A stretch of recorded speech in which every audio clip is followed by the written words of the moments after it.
Few songwriters in music history have been as generous or as successful as Dolly Parton. Over the course of her career, she wrote hundreds of songs, many of which became hits for other artists before the public even realized they came from her pen. Some topped the country charts.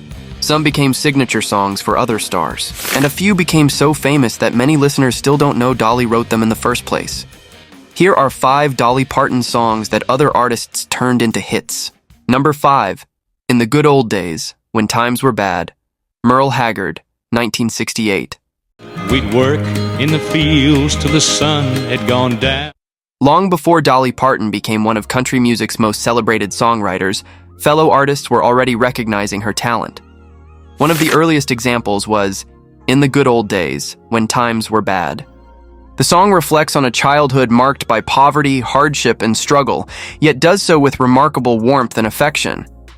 Rather than focusing on what was missing, Dolly celebrated the love, family, and resilience that carried people through difficult times. The theme resonated deeply with country audiences during the late 1960s. The amount of money could pay. Merle Haggard, already one of country music's biggest stars, recorded the song for his landmark 1968 album, Mama Tried. His version introduced the composition to a national audience before Dolly had even released her own recording. Haggard's rugged delivery perfectly matched the song's nostalgic tone, helping establish it as a country favorite. When Dolly eventually included the song on her 1969 album My Blue Ridge Mountain Boy, listeners were already familiar with its message. I've seen Daddy's hands break open and bleed. It was an early sign that Dolly Parton wasn't just becoming a star. She was becoming one of Nashville's most respected songwriters. Number 4. Put It Off Until Tomorrow. Bill Phillips, 1966. Until tomorrow. Before Dolly Parton became a household name, she was already writing songs that other artists wanted to record. One of the earliest examples was Put It Off Until Tomorrow, a heartbreaking country ballad she co-wrote with her uncle Bill Owens. The song tells the story of someone trying to postpone the pain of a relationship ending. Rather than facing heartbreak today, the narrator asks for just one more night before reality arrives. It was a simple idea, but one delivered with remarkable emotional maturity. That you have found. At the time, Dolly was still a young songwriter trying to establish herself in Nashville. While many aspiring writers struggled to get established artists interested in their material, Bill Phillips immediately recognized the song's potential. His 1966 recording became the biggest hit of his career, climbing to number 6 on the country charts and introducing millions of listeners to Dolly's songwriting long before she became a star herself. The story didn't end there. More than a decade later, the Kendalls recorded their own version and turned it into another major country hit, reaching the top 10 in 1980. Few songs enjoy that kind of longevity. I can't believe the word. For Dolly, it was early proof that her gift wasn't just performing songs, it was writing them. And Put It Off Until Tomorrow became one of the first compositions to show Nashville that a remarkable songwriter had arrived. Number 3. Old Flames Can't Hold a Candle to You.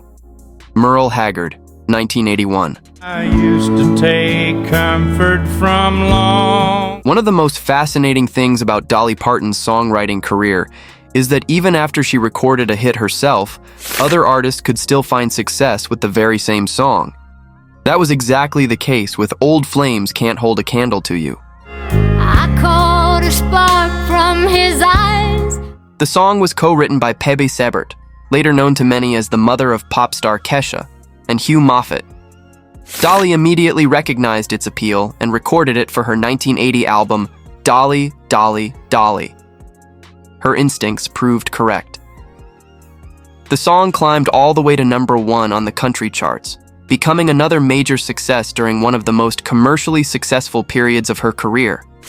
But the story didn't end there. I met you. Just 1 year later, Merle Haggard decided to record his own version. While many artists would hesitate to tackle a song so closely associated with a recent chart topper, Haggard brought a completely different perspective to the material. His weathered voice gave the lyrics additional weight, transforming the song into a reflection on love, memory, and the relationships that remain with us long after they've ended. The result was remarkable. Can't hold a candle to you. Haggard's version also reached the top of the country charts, making Old Flame's Can't Hold a Candle to You one of the rare songs to become a #1 hit for two different country legends in consecutive years. For Dolly, it was further proof that her songwriting could thrive in almost anyone's hands. Number 2. Jolene, The White Stripes, 2004. Few songs in country music history are more recognizable than Jolene. Released by Dolly Parton in 1973, the song became one of her signature recordings and remains one of the most celebrated country songs ever written. Its story of a woman pleading with a beautiful rival not to steal her man struck a universal emotional chord, helping turn the song into a timeless classic. Jolene, Jolene, please don't. But more than 30 years later, an unlikely group would introduce Jolene to an entirely new audience, the White Stripes. By the early 2000s, Jack White and Meg White had become leaders of the garage rock revival, known for raw performances and stripped-down arrangements. Their music seemed worlds away from traditional Nashville country. Yet Jack White had long admired Dolly's songwriting. When the band began performing Jolene live, they didn't simply cover the song, they reinvented it. Gone was the restrained vulnerability of Dolly's original recording. In its place came a tense, explosive performance driven by distorted guitar, pounding drums, and Jack White's desperate vocal delivery. The version reached its widest audience through the band's Under Blackpool Lights concert film and quickly became one of the most acclaimed covers of the modern era. For many younger rock fans, it served as an introduction to Dolly's songwriting genius. More importantly, it demonstrated the remarkable strength of the composition itself. Whether performed as a country ballad or a garage rock anthem, the song remained just as powerful. And that's the mark of a truly great songwriter. A song that can survive any genre, any generation, and any interpretation. Jolene didn't just become a hit for Dolly Parton, it became a classic that other artists could make their own. Number 1.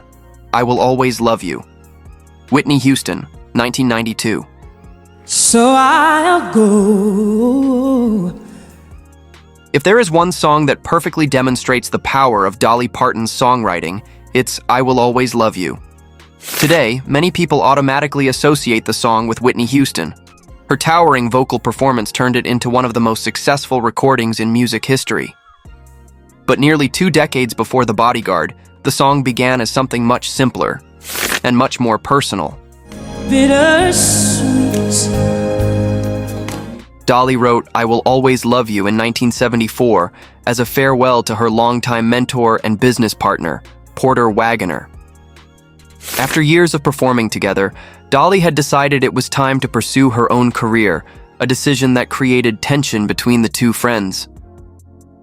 Rather than argue, she wrote a song.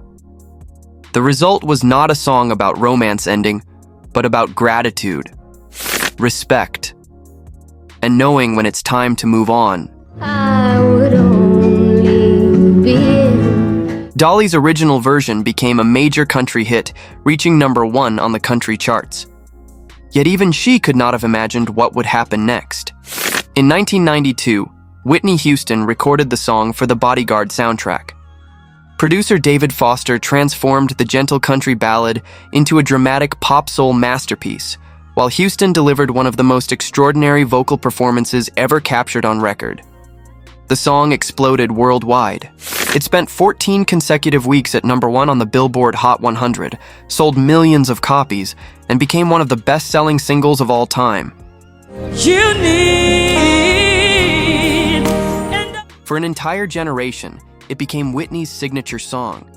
Yet behind the record-breaking success remained Dolly's original composition, a beautifully written farewell that could move listeners whether performed in a small Nashville studio or on the world's biggest stages. And that's why I Will Always Love You stands at #1. Not simply because it became a hit for another artist, but because it became one of the biggest hits in music history, proving that great songs can transcend genres, generations, and even the artists who first recorded them.